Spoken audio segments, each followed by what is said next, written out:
मुझे एक बात बताइए, जो बीजेपी ने पूरे राजस्थान में माहौल बनाया और बीजेपी कह रही कि हम जीत गए, बीजेपी को गलतफहमी में नहीं रहना चाहिए। जीत और हार का फैसला तो सुदर्शन चक्रवाला करता है। ऐसा तो कोई माहौल था नहीं उस दिन कि बीजेपी एक तरफा जीत रही है। वोटर एक दिन पहले डिसाइड हो जाता है और डिसाइड करके जाता है किसको वोट डालने जाना है। यूनिवर्सिटी का चुनाव तोड़ना है, यूनिवर्सिटी के चुनाव में भी वोटर जो निकलता है उसका वोट पहले से डिसाइड होता है। यदि कॉलेज पे किसी सब लड़कों का बराबर माहौल रहता है, एक कॉलेज पे आप जब वोटिंग होती है, मैं यूनिवर्सिटी का चुनाव लड़ तो सब लड़कों का नारे लगाते हैं, अब और उसने कह दिया, उसने उसको पकड़ लिया, लेकिन वो तो वोटर अंदर जाके फिर डिसाइड हो गया, जिसका दबाना उसका बटन दबाता है।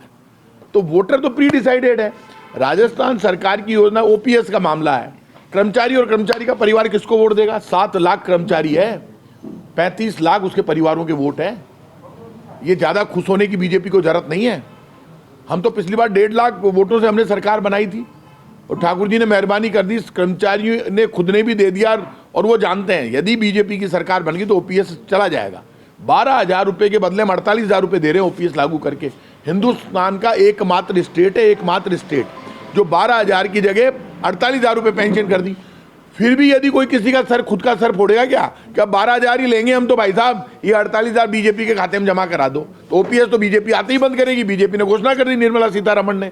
तो मेरा ये मानना है कि ओपीएस को लेकर जो वोटिंग हुई, मेरे को हमारे कर्मचारी साथियों ने कहा था, आप लोग चिल्ला चिल्ला के वोट डलवा रहे थे वहाँ पर, तो ये 35 लाख वोट जो इनके कर्मचारियों के परिवारों का है वो भी पोल हुआ है, जिसको लाभ मिला है मेडिकल में चिरंजीवी योजना का 10 लाख का, 5 लाख का, वो भी वोट डालने गया है। बुजुर्ग विकलांग विधवा पेंशन वाला भी वोट डालने गया है। तो जो रिलीफ हमारी सरकार ने दिए उनसे भी तो वोटिंग बढ़ सकती है। ये जो ज़्यादा खुश होने की जरूरत नहीं है। जब रिजल्ट आएगा जमीन खिसक जाएगी बीजेपी की भी। कोई बड़ी बात नहीं है कि कांग्रेस सरकार बनाए और राजस्थान से शुरुआत हो देश में परिवर्तन की। ज़्यादा जल्दीबाजी बीजेपी को नहीं करे। बीजेपी की आदत है चुनाव में भी माहौल बनाते पूरा। बीजेपी अब कहाँ गया? हिंदू मुसलमान बिल में घुस गया। मैंने कहा था ये बीजेपी वाले बिल में घुस जाएंगे, हिंदू मुसलमान का मुद्दा बिल में घुस जाएगा। ये पापी हैं बीजेपी वाले, आपके साथ धोखा कर रहे हैं। इनको ना रोटी से मतलब है ना रोजगार से। भूख से लोग मरते रहे, तड़फते रहे। आपका मुद्दा होना चाहिए। वोटर ये पूछे आप मेरे लिए क्या करोगे, आपने मेरे लिए क्या किया, आपकी योजनाएं कौन सी है, आप मेरी गली के लिए क्या करोगे, मेरे परिवार के लिए क्या करोगे, मेरे लिए क्या करोगे। वोटर का ये हक होता है। वोटर को तो ईमानदार होना चाहिए। और वोटर जब इन मुद्दों पर जाएगा, अब कहाँ गया हिंदू मुसलमान का मुद्दा? क्या बीजेपी मुसलमान को हिंदू बना देगी या हिंदू को मुसलमान बना देगी? बीजेपी का तो पूरी कंट्री में शासन है। कहाँ है बीजेपी अब? बीजेपी वाले झूठ फरेब और धोखे की फर्जी हैं सारे के सारे। झूठ फरेब और धोखे की राज भाग गए, सब बिल में घुस गए, झंडे उतार लिए। फ्रॉड, बीजेपी वाले सब फ्रॉड हैं। अब क्या करेंगे? वो हिंदुओं के लिए घोषणा कर देंगे कल से, वो हर हिंदू को 50 लाख रुपए घर पे भेज देंगे। भेज देंगे क्या? नाटक करते हैं। मुद्दों पर चुनाव हुआ है। मैं आज कह रहा हूं राजस्थान में जो हमारी योजना है, मेरा मानना है उस पर भी वोट पड़ा है। सिर्फ हिंदू मुसलमान पे वोट डाइवर्ट नहीं हुआ। ये जो बार बार ये उन्होंने कोशिश की, अरे देखो ये मुसलमान घुस जाएंगे, तो भाई साहब 5 साल से एक दंगा नहीं हुआ जयपुर में, कोई फसाद नहीं हुआ। क्या जनता समझती नहीं है? क्या जनता सब समझती है कि सिर्फ वोटिंग वाले दिन का माहौल है। और ये अब कहाँ है वो माहौल? क्या हुआ? बीजेपी का वो व्हाट्सएप मैसेज कहाँ गए? वो व्हाट्सएप यूनिवर्सिटी फेल। इसीलिए मैं वोटर को कहता हूं, नेता बेईमानी कर ले वहां तक तो चल जाएगा, लेकिन नेता तो तुम्हें ईमानदार चाहिए। और खुद बेईमानी करोगे वोटर, ये नहीं चलेगा। इससे कंट्री कमजोर होता है। वोटर को तो ईमानदार होना चाहिए। जब वोटर ईमानदार होगा तो देश में डेमोक्रेसी ईमानदारी से लागू होगी। वोटर कांग्रेस बीजेपी में बढ़े, अरे काम के साथ जाओ भैया, छोड़ो। मैंने कहा था और इसीलिए समझा रहा हूं। अब कहां है वो माहौल हिंदू मुसलमान का? कितनी सीटों पर जीत का दावा कर रहे हैं आप? क्या मैं दावे करता ही नहीं बाबूलाल जी। अब वोट पेटी में बंद हो गया। जो भी दावा सबका सामने आ जाएगा, भगवान जो भी है सामने आ जाएगा सारा का सारा। यदि पब्लिक के दारुण दुख लिखा हुआ नहीं है तब तो कांग्रेस की सरकार बनेगी। और वो एक रामायण में कहावत है, फिर सुना रहा हूँ कि जा को प्रभु दारुण दुख दे ताकि मति पहले हर ली। यदि जनता की मति हर ली है, भगवान ने उनके दारुण दुख उनके कर्मों से लिखा हुआ है, तब तो बीजेपी की सरकार आएगी। और दारुण दुख लिखा हुआ नहीं है तब कांग्रेस की सरकार आएगी। मैं तो सुना रहा हूं रामायण में लिखा हुआ है, जा को प्रभु दारुण दुख दे ताकि मति पहले हर ले। तो उसमें तो मैं भी क्या करूंगा भाई साहब? मैंने अपनी बात कही, पूरे राजस्थान में अशोक गहलोत जी ने अपनी बात कही, राहुल गांधी ने अपनी बात कही, चिल्ला चिल्ला कर समझाया, लेकिन लोगों को यदि ये सब फ्री दवा अच्छी नहीं लग रही है, या ओपीएस अच्छी नहीं लग रही है, या हमारी योजना है जो उनको दुख ही ओढ़ना है, और फिर भी बीजेपी की जिंदाबाद करनी, तो करें, हम क्या करेंगे। अब तो आ गया, वोट पेटी में बंद हो गया, सच्चाई सामने आ जाएगी, जीत हार सब सामने आ जाएगी, हम क्या करेंगे उसमें। ये जनता तो काफी आगे आई है, वोटिंग परसेंटेज जो बढ़ा, तो तो मैं कब मना कर रहा हूँ वोटिंग। आपके हिसाब से क्या ये सरकारी कर्मचारी, मुझे तो लग रहा है कि हम जीतेंगे। अभी मेरे पास एक अखबार वाले का फ़ोन आया जयपुर की सीटों को लेकर, वो वहीं रहता है, हमारा दोस्त है, वो कोई बीजेपी के कैंडिडेट का भी दोस्त है। उसने मुझे उल्टा बताया, उन्होंने कहा प्रताप सिंह जी ऐसा कभी होता है क्या।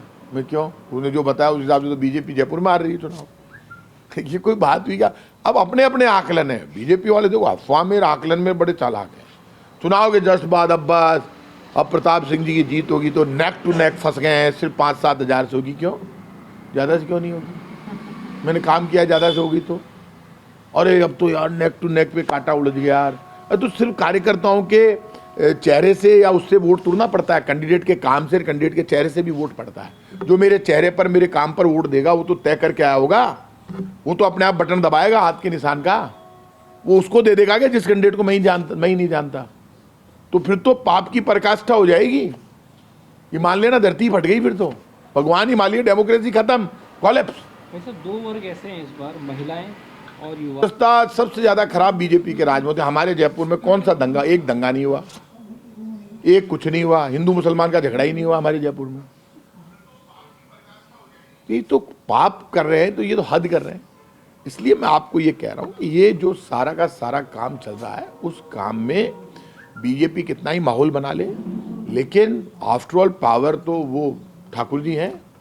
प्रताप जी, क्या जो निर्दलीय पे नजर लगा करके रखती हैं पार्टियां, तो 22 निर्दलीय पे अभी नजर नहीं है, मेरी तो है नहीं कहीं भी।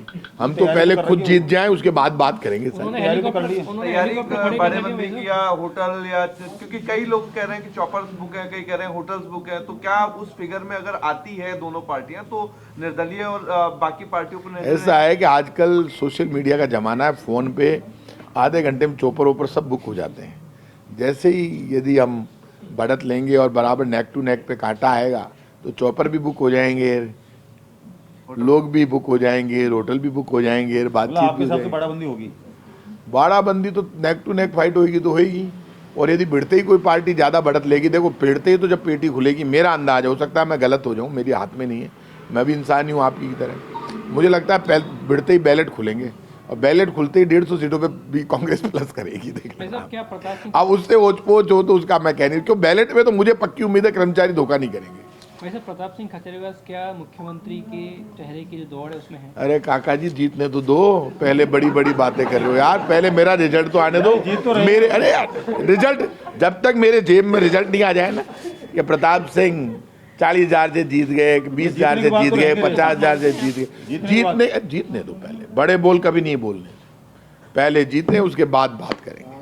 बहुत प्रैक्टिकल आदमी है प्रताप, उसके बाद रेस में आ जाएंगे। तो बाद में देखा यार, कहीं हुए जी को देख तो सट्टा बाजार कह रहा है कि बीजेपी की 130 से ऊपर सीटें आ रही हैं। अब सट्टा बाजार वो कौन लगा रही है, खटे चाल रही है, ये मेरे समझ में आ रहा है। ये सट्टा बाजार में कौन खेल रहा है। तो कितनी सीटें बता रहे हैं सट्टा बाजार के लोग? 130 के आसपास। 130 बीजेपी बता है, हमारी कितनी बता रहे? 70। हाँ, हमारी 130 आ गई तो सट्टा बाजार क्या करेगा? कहीं ऐसा तो नहीं सट्टा बाजार कमाई करने के लिए हमें नीचे दिखा रहा हो, उनको ऊपर दिखा रहा हो, फिर हमको ऊपर दिखा दे, इनको नीचे कर दे। तो ये जो सट्टा बाजार के मार्केट का मुझे पता नहीं क्या चल रहा है। अब सट्टा बाजार आजकल ऑनलाइन और दिखाने लग गए, मेरे को भी किसी ने दिखाई दो साहब सट्टा बाजार ये कह रहा है, वो कह रहा है, अलग अलग लोग बैठ के लिस्टें बना रहे हैं, कोई जिता रहा है, कोई क्या कर रहा है, कोई क्या कर रहा है। अभी इसका क्या पता चले, ऐसा कोई क्या हो गया जो रातों रात वोट बदल के बीजेपी में चला गया, ऐसा क्या हो गया, मेरे ये समझ में नहीं आ रही। और कोई आदमी पाप क्यों करेगा, इतना बुरा कलयुग का इतना बुरा टाइम नहीं आया कि आदमी इतना पापी हो गया कि आज तो किसी वोट का, रात को तो किसी और का डिसाइड है, सुबह जाके किसी और को दे दे, ऐसा कभी होता नहीं है। और कार्यकर्ता बीजेपी कांग्रेस का सोचता है कि हम बूथ पे बैठे हैं, हम ही वोट डलवा रहे हैं। अरे भाई, फिर मेरे जैसे लोग जो पहले निर्दलीय लड़ते थे उनको फिर 72 हज़ार वोट कैसे मिलते थे? लेकिन बड़े नामों की भी चर्चा है कांग्रेस बीजेपी में कि ये हार रहे हैं, कांटे की टक्कर है, हार सकते हैं। कई बड़े नाम बीजेपी के राजेंद्र राठौर एक बड़ा नाम है उनमें से, बहुत टाइट मुकाबला है उनका। पुनिया जी, सतीश पुनिया जी, सतीश पुनिया और माँ के कौन कौन टाइट में आ गया? क्योंकि 2-3 मंत्री हैं। 2-3 मंत्री टाइट में आ गए। टाइट और ढीली तो ठाकुर जी करेला सुदर्शन चक्राल कुण की ढीली करे कुण की टाइट देखा अच्छा, एक आखिरी सवाल, आप जीत के प्रति जो है कितने आश्वस्त हैं अभी? अभी यार देखो ऐसा है कि जितने मुंह उतनी बातें। नहीं, काम किया है अभी ना? अभी क्या है, मैं तो काम तो कर दिया, तो मेरे को किसी ने मेरा मैं सिविल लाइन्स में प्रचार कर रहा था, मुझे लोगों ने यहाँ तक कहा आप क्यों प्रचार कर रहे हैं, क्यों दुख पा रहे हैं, आपके मुकाबले कोई आदमी नहीं है, आपने काम किया, हम आपको वोट दे रहे हैं, आपके विकास को वोट दे रहे हैं। जब मैं बूथों पर गया, मैं जब ज़्यादा घबराहट में, तो मैंने कहा अरे तुम लोगों के लिए मैंने इतना खुल के काम किया, तो कई बूथों पे तो जिंदाबाद लगा दी, लाइन में खड़े हुए लोगों ने, सब इशारा कर रहे थे, सब हाथ कर रहे थे। ऐसा माहौल मैंने कभी नहीं देखा। अब इसके बाद भी जब तक रिजल्ट हाथ में नहीं आ जाता तब तक हर आदमी, ऐसा कोई हिंदुस्तान का नेता है जो बिना रिजल्ट आए उसके धक धक नहीं होती हो। जिस आदमी का शॉर्ट हो वो भी कहता पहले रिजल्ट आने दे, इसलिए यार आने तो रिजल्ट। अब यार ये कोई बात हुई? गोपाल शर्मा जी कह रहे थे कि जो है एक उनका जो बांट रहे थे पम्पलेट, उसमें महंगाई हटाएंगे, भाजपा को लाएंगे, कोई फार्मूला शायद उनके पास है महंगाई हटाने का, आपके पास नहीं था? वो उनके पास है, सारे फार्मूले बीजेपी के नेताओं के पास है। बीजेपी के नेता जो अर्जी फर्जी 2 दिन में आते हैं, वो अचानक सुदर्शन चक्र भी उनके हाथ में आ जाता है, राम जी भी वो बन जाते हैं, बजरंगबली भी वो बन जाते हैं, और चुनाव के बाद उनकी हवा खिसक जाती है। वो चुनाव के बाद एक पत्थर नहीं लगा पाते, एक सड़क नहीं बना पाते, तो ये तो फर्जी है। अब जनता को समझदार बनना चाहिए था। अब जनता कितनी समझदार रही, वो वोट की पेटी खुलेगी जब पता चल जाएगा। राजस्थान में प्रधानमंत्री के दौरे थे, तो उससे कुछ फर्क पड़ेगा क्या भाई साहब? अब सब दौरों का कितना फर्क पड़ा ये 3 तारीख को पता चलेगा। लेकिन आप ये समझो कि कांग्रेस कहीं नहीं, तो जब बैलेट, एक मेरी बात सुन, मेरा अंदाज है, हो सकता है हम फिर पिछड़ जाएं, मेरा अंदाज है कि कर्मचारियों ने ओपीएस 12,000 रुपये जिस कर्मचारी को मिल रहे थे बीजेपी ने, हमने उसके 48,000 कर दिए। क्या वो ये गलती करेगा कि पत्थर उठा के सर फोड़ के खून निकालेगा, कहेगा ये मुझे से 12 चाहिए, बाकी तुम ले जाओ, बाकी 38,000 रुपये तुम ले जाओ, मुझे नहीं चाहिए? ऐसा करेगा क्या कर्मचारी? करेगा तो फिर भगवान मालिक, हम क्या कर सकते हैं भाई साहब, हम तो स्वीकार है हर बात, क्या कर सकते हैं। भाई साहब कोटा में जो कोचिंग वाले हैं, मैं तो इनके खिलाफ पहले भी बोल चुका, अभी भी बोल सकता। यदि अब मेरी दुकान चली, चुनाव के बाद मैं जीता, तो आप ये मान के चलना हमारी सरकार बनी तो इनके खिलाफ हम तो तैयारी कर रहे हैं, एक्ट ले ही आए, और सख्त एक्ट लाएंगे। और बच्चों से मैं कहूँगा, सपने दुनिया में सिर्फ वो नहीं होते जो आप तय करते हो, सपने टूटने से जो डरते हैं वो ज़िंदगी में आगे नहीं बढ़ते। लेकिन घबराइए मत, आगे बढ़िए। सपने जब टूटते हैं तो फिर जुड़ भी जाते हैं, वापस पूरे भी हो जाते हैं। प्रताप सिंह जी, कितनी बेचैनी भरा ये वक्त होता है जब नतीजे आने वाले होते हैं, 7 दिन का एक इलाके से पॉजिटिव रिपोर्ट आती है, दूसरे ऐसा है, एक दिन तो मुझे अजीब सा लगा, लेकिन बाद में धीरे धीरे जब लोगों के फ़ोन आने लगे, मेरी बात होने लगी। दिक्कत ये है कि कार्यकर्ता अलग टाइप का होता है, वो ये देख रहा है कि जिस बूथ पे वो बैठा है वहाँ 5 आदमी ज़्यादा आ गए तो अच्छा, कम आ गए तो बुरा। ये कोई बात हुई क्या? आजकल तो वोटर को आप पर्ची दे के आ रहे हो, वोटर अपनी गाड़ी लेके जा रहा है, उसके हाथ में पर्ची है, आपके बूथ पे आ ही नहीं रहा, डायरेक्ट जाके वोट डाल रहा है। अब इसमें बीजेपी कांग्रेस का कार्यकर्ता तो महान है दोनों का ही, और बीजेपी वाला हमारे वाले से महान है। हमारे वाला थोड़ा सच्चा है, वो टोटली फ्रॉड है। वो बिना मिले जहाँ वो अचानक देश का मालिक बन जाता, पूछता उसको कोई नहीं है, आनी जानी कुछ नहीं है उसके पास, पोदीन आउट है उसका। अब उसका पोदीन आउट है, वो बिल में घुस गया, अब वो नजर नहीं आएगा, कॉलोनी में काम भी नहीं कराएगा, वो तो बिल्कुल फर्जी है।